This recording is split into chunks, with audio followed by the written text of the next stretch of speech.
স্বস্তিক শব্দটি সংস্কৃত থেকে এসছে, যার অর্থ মঙ্গলের জন্য সহায়ক। স্বস্তিক একটি সংস্কৃত শব্দ। স এবং অস্তি এই দুই শব্দ নিয়ে স্বস্তিক শব্দটি গঠিত।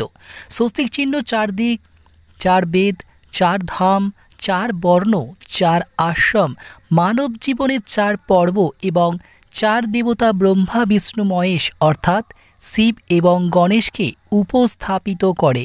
সনাতন ধর্মে কোনো শুভ কর্ম প্রারম্ভের পূর্বে স্বস্তিক চিহ্নের ব্যবহার মঙ্গলময় মানা হয়। হিন্দু ধর্মে ডানমুখী প্রতীক অর্থাৎ ঘড়ির কাঁটার দিকে স্বস্তিক বলা হয়, যা সূর্য সমৃদ্ধি এবং সৌভাগ্যের প্রতীক। অন্যদিকে বামমুখী প্রতীক ঘড়ির কাঁটার বিপরীতে একে বলা হয় সৌভাস্তিক, যা অন্ধকার রাত বা তান্ত্রিক দিকগুলির প্রতীক। এই চিহ্নকে পজিটিভ এনার্জির উৎস বলে মনে করা হয়।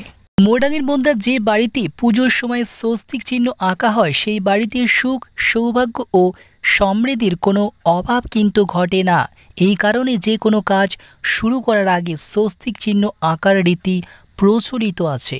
বাড়ির মূল প্রবেশপথে স্বস্তিক আঁকা অত্যন্ত শুভ বলে মনে করা হয়। যে বাড়ির দরজায় স্বস্তিক চিহ্ন আঁকা থাকে সেই বাড়িতে প্রবেশ করেন দেবদেবীরা। বাড়িতে যে স্থানে এই চিহ্নটি রাখতে চান সেই স্থান সুন্দর এবং পরিষ্কার হওয়া উচিত। ঘরে কখনো উল্টো স্বস্তিক আঁকবেন না। বাড়িতে উল্টো স্বস্তিক আঁকলে তা অশুভ ফল প্রদান করে। প্রতিদিন পুজোর কাজে কুমকুম দিয়েও স্বস্তিক কিন্তু আপনি আঁকতে পারেন। আপনারা দেখছেন আলোর সন্ধানে। আমরা আরও ভালো আপডেটের জন্য অবশ্যই চ্যানেল সাবস্ক্রাইব করে সঙ্গে থাকুন।